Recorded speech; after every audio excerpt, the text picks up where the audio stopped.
самом начале нашей встречи в Натеричном Заинди Джамалханов сказал, что прежде всего ему хотелось бы обратиться к участникам конференции в Грозном, посвященной Дню чеченского языка. Я хочу поздравить всех участников нашей приятной встречи с замечательными словами народной мудрости. Нужно знать,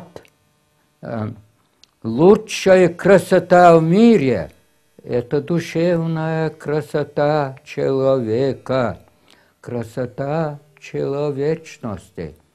Нужно знать, что богатство – это только до приближения бури, что красота не вечна, это только до вечера, вернее, до старости.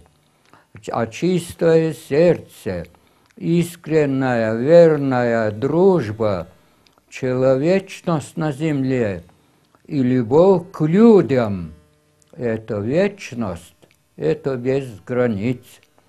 А эти славные чувства каждый понимает по-своему, соответственно своему сознанию, разуму и характеру.